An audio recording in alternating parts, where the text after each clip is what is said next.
Et si vos sens étaient votre seule arme pour survivre? Dans un monde où la corruption gangrène les forces de l'ordre, un détective sourd se lance dans une enquête haletante, où chaque silence cache un danger mortel. Découvrez une course contre la montre où l'ouïe fait défaut, mais l'instinct devient la clé de la vérité. Préparez-vous à plonger dans un suspense captivant, où le moindre faux pas pourrait être fatal. Dans le film, un détective sourd piégé dans un appartement rempli de tueurs découvre que les flics sont corrompus. Bienvenue sur Cinéma Flash, votre chaîne YouTube dédiée au résumé des meilleurs films du moment.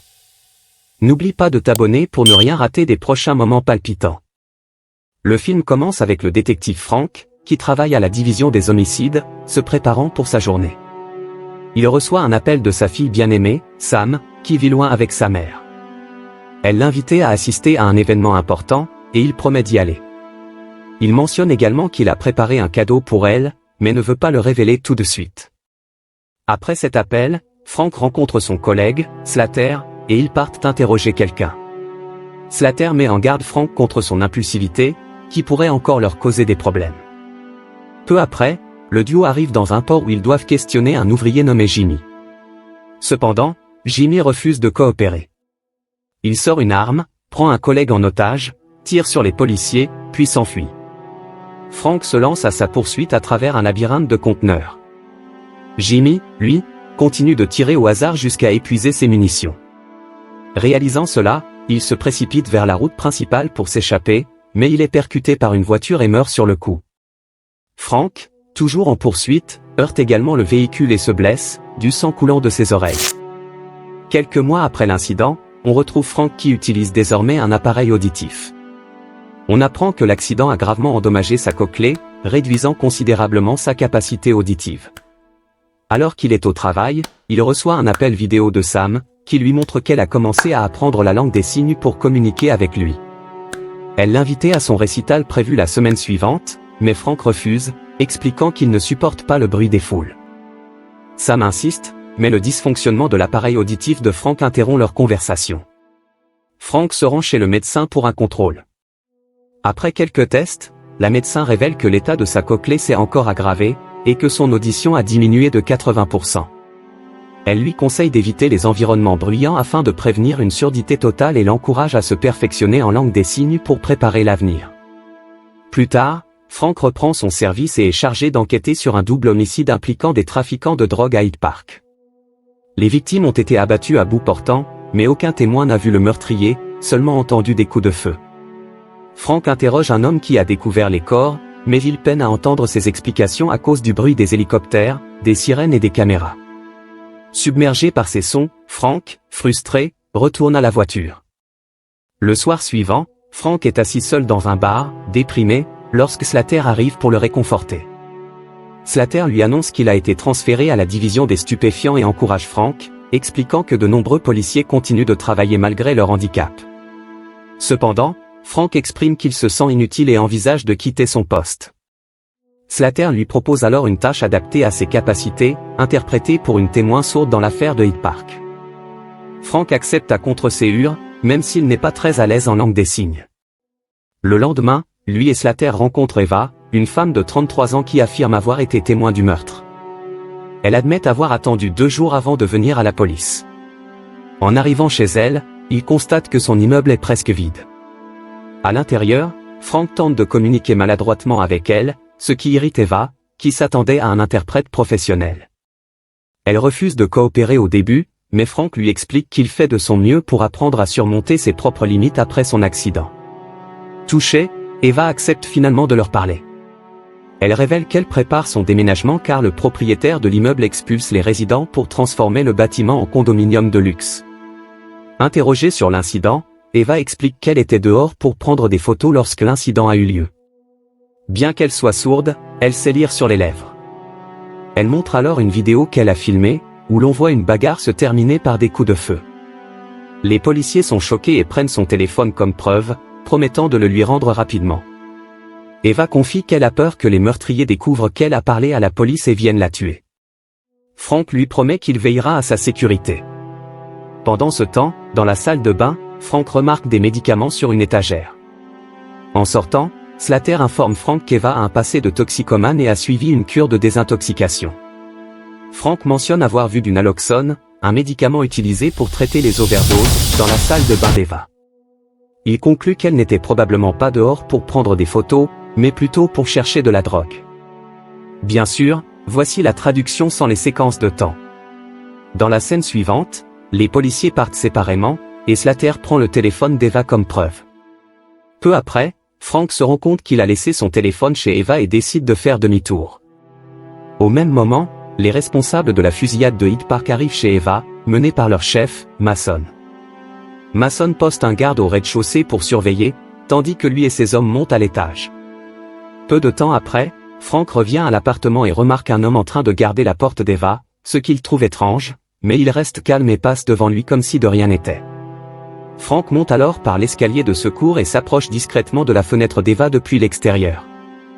Il la voit en train d'être interrogée par Mason. Terrifiée, Eva écrit sur un bout de papier et les supplie de ne pas lui faire de mal. Pendant ce temps, Frank essaie d'écouter, mais sa prothèse auditive faiblit car la batterie est presque à plat. Mason demande également à Eva si quelqu'un d'autre a vu la vidéo qu'elle a enregistrée. Elle répond fermement, non, mais Mason ne la croit pas et s'apprête à la tuer avec une injection. N'ayant pas d'autre choix, Frank brise la vitre et entre. Il désarme Mason et son homme de main, Angel, et les menace de les tuer s'ils ne coopèrent pas. Soudain, un autre homme de main entre avec une arme, ce qui provoque une fusillade où Frank finit accidentellement par tirer sur Angel. Dans le chaos, Frank et Eva parviennent à s'échapper. Un Mason furieux ordonne à ses hommes de fouiller et encercler le bâtiment pour les empêcher de fuir. Pendant ce temps, Frank et Eva se cachent dans un appartement vide. Eva se demande comment les criminels l'ont trouvé et pourquoi ils sont venus après qu'elle ait remis la vidéo à la police. En entendant cela, Frank comprend qu'il y a une taupe dans la police qui a divulgué ces informations. Il accuse également Eva de ne pas être sortie ce soir-là pour prendre des photos, mais pour acheter de la drogue. Cependant, Eva insiste sur le fait qu'elle ne consomme plus de drogue, affirmant que c'est du passé. Elle explique qu'elle est sortie ce soir-là pour célébrer une offre d'exposition de ses photos dans une galerie. Eva admet qu'elle n'a signalé l'incident que 2 jours plus tard parce qu'elle avait peur, l'une des victimes étant son ancien dealer. Frank décide de sortir un moment pour chercher un résident ayant un téléphone afin d'appeler la police. Pendant son absence, Eva tente de demander de l'aide en faisant signe à un résident d'un immeuble voisin, mais personne ne semble la remarquer. Elle aperçoit ensuite une voiture de police garée dans le lotissement et pense que de l'aide est arrivée, mais elle découvre avec horreur que ces officiers travaillent en fait avec les gangsters. Un médecin arrive alors pour soigner Angel, blessée plus tôt. En examinant la pièce, Mason remarque soudain le téléphone de Frank et est choqué. Mason alerte immédiatement ses hommes, comprenant que Frank cherche à appeler la police. Il ordonne à ses hommes, policiers inclus, de fouiller chaque pièce du bâtiment pour retrouver Frank et Eva. Ils doivent aussi intercepter tout appel au 911 provenant de l'immeuble et les rediriger vers leur propre ligne. Frank revient bredouille auprès d'Eva, incapable de trouver un téléphone. Elle lui raconte alors que les policiers collaborent avec les criminels. Frank est stupéfait et comprend que Mason est un policier corrompu travaillant avec les dealers. Cela signifie que chaque mouvement de Frank pourrait être anticipé par Mason et son équipe. Mais alors que tout semble perdu, Frank élabore un plan et se précipite vers l'ascenseur. Les criminels surveillent les caméras de sécurité et repèrent enfin Eva et Frank au 6e étage. On réalise alors que le duo cherche en fait à trouver l'interphone d'urgence dans l'ascenseur. Frank appelle désespérément à l'aide à travers l'interphone et demande simplement qu'il contacte le détective Slater, la seule personne en qui il a confiance dans cette situation désespérée. Mais malheureusement, ils n'entendent que des réponses automatisées de l'autre côté. Le duo essaie alors de sortir de l'ascenseur, mais ils sont attaqués par les policiers, les forçant à se réfugier à l'intérieur. En même temps, Mason reçoit des informations sur la localisation de Frank et se dirige vers l'ascenseur, laissant l'appartement sans surveillance. Frank profite de ce moment pour désactiver les caméras de sécurité et appuie sur divers boutons pour semer la confusion parmi les gangsters. Les deux finissent par sortir au 10e étage et entrent dans l'appartement d'Eva pour récupérer son téléphone. Là, ils trouvent Angel, accompagné du médecin.